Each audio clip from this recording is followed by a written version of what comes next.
Like, I remember sitting in class the first time when someone said all guns are always loaded, and it just like made my skin crawl, because I was like, what do you mean I can unload my gun?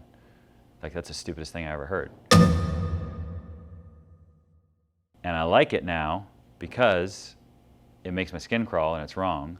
And really, it's a statement of belief and not a statement of fact. So you have to believe all guns are always loaded. And if you believe all guns are always loaded, then you'll only handle them one way. But if you believe a gun is unloaded, then you'll be like, no, it's okay, it's unloaded. People like pass their plane and they're like, oh, don't worry about it, it's unloaded. Which is the thing that is almost always said before someone does something stupid and shoots themselves or someone else. Don't worry, it's unloaded. And if they didn't say that beforehand, what do they say after? I thought it was unloaded, right? That's what's always said. And most people who've been around guns for a long time have been around a negligent or accidental discharge at some point, right? And if you think back to that situation, what was said before it happened? Don't worry, it's unloaded. And then what's said after it? Oh man, I didn't think it was loaded. Well, if all guns are always loaded, is that ever an option? No, it's never an option. If it's treat all guns as loaded, I mean, if you really follow it, I guess it's never an option, but you kind of take the edge off of it. That allows creep.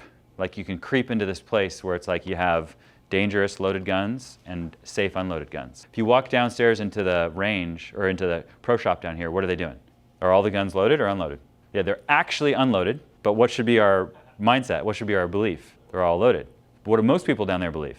They're unloaded. So what do people do with the unloaded guns they pull out of the counter? Right? They do crazy, and they point it at themselves and other people all the time. And it's no big deal. It's just perfectly, it's what's accepted in a gun shop.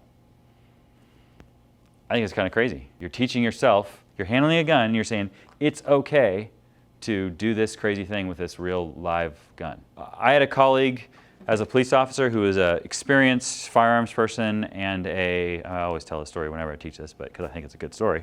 So he's a firearms instructor, been around guns all his life, knew all about guns, was super competent. At one point, he was home, and he had a 1911, and he shot himself in the hand with a 1911. I don't know that he had to have surgery. He might have had a little surgery to like reconstruct some stuff. He ended up, he never had, I don't think, full dexterity and control again, but he was able to come back and do his job. Did he believe all guns were always loaded? No, because if you had handed him a gun and said, hey, this is loaded, what I want you to do now is I want you to point it at your hand and pull the trigger. Would he have done that? No, obviously not. For whatever reason, he thought it was okay to take an unloaded gun and to point it at himself and pull the trigger. So for him, there was two sets of gun handling rules.